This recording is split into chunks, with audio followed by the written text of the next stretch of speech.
Welcome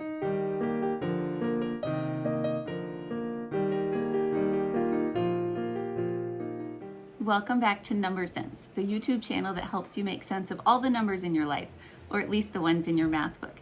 I'm Susanna, and on today's video, we have a game for you that is What's on Top, which I actually already did a video of, but this is the next step. Once you feel like your student is doing very well on playing the regular What's on Top, which I will link below, you can move on to this variation of it.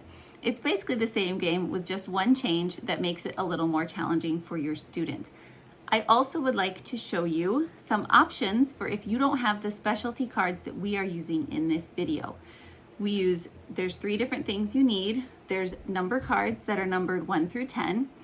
There are multiplication cards that have the multiples on them. In this video, we're using the multiples of 8s. And then you also need something that you can stack.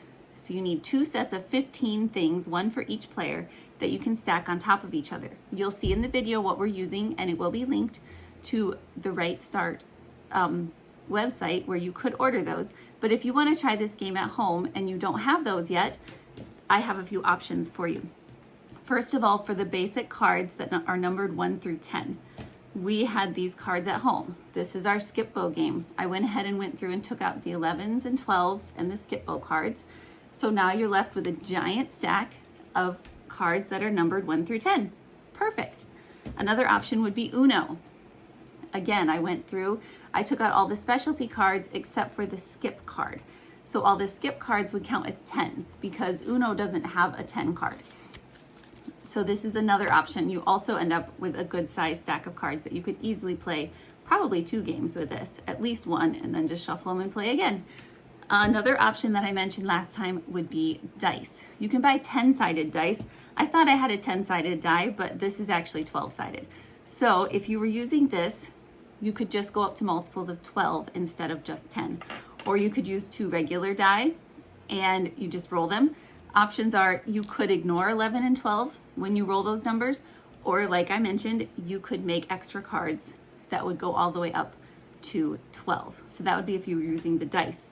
When I say making extra cards, I'm talking about these multiplication cards. I just took 3x5 cards, cut them in half, and wrote the numbers in the corners using a marker. I put them in the corner because we'll be stacking things on top of them like this.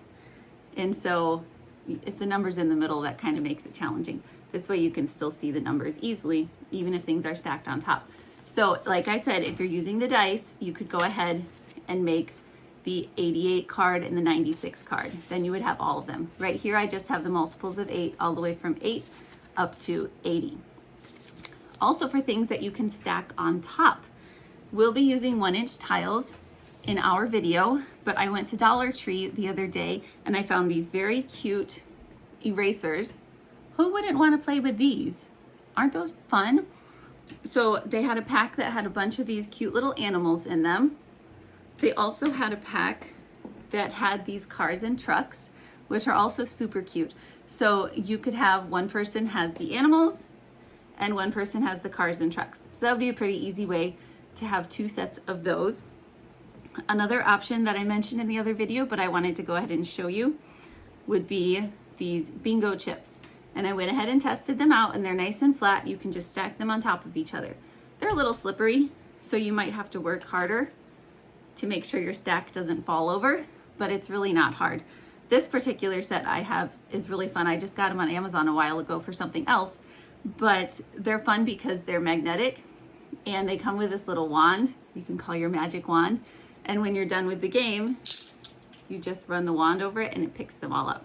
So that's just a fun little thing that the kids love to do at any chance that they get. I think that's all we need for this game. So now we'll switch to the video of the game. Can you see what the difference is in this video from my previous video about this game? That's right. The cards are mixed up in this video. So instead of all the multiples being in order, 8, 16, 24, 32, and so on, they're mixed up. So we still have all the multiples of 8 here, but they're not in order. This makes the student stop and actually think, what is 7 times 8? Oh, it's 56. And then you find the 56 card and put it down. Otherwise, this game is played exactly the same as the last video that I made.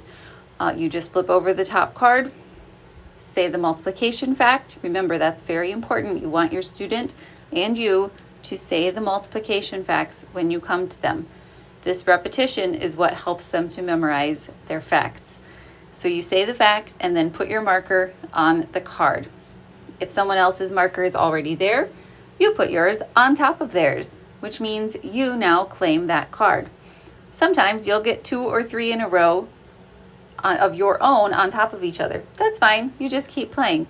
And sometimes it happens that you have a bunch stacked up and then the other person swoops in with theirs and covers up yours, and then they are now on top.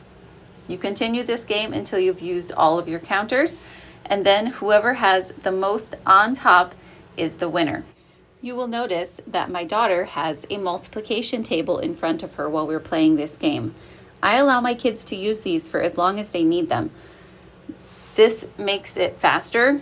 It helps them not become frustrated with trying to learn their multiplication facts. So anytime she has to figure out a multiplication fact, she just can look on her chart.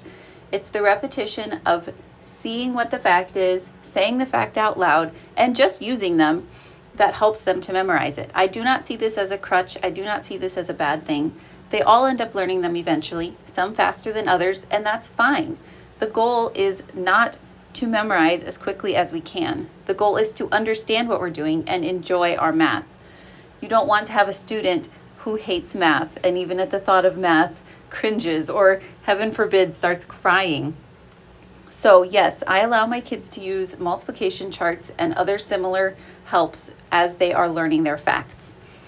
Eventually, I do encourage them to stop using it once I'm pretty confident that they really do know them. They're just in the habit of using the table. Then I'll start encouraging them to maybe not use it as much. Like, let's just try this game without it and see how it goes. In this case, my daughter was still learning her multiplication facts newly, so I'm totally fine with her using the multiplication table.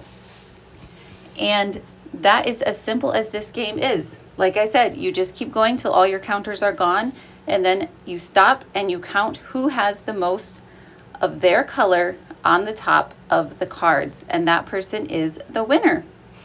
As you can see in this game, red is the winner. Go red!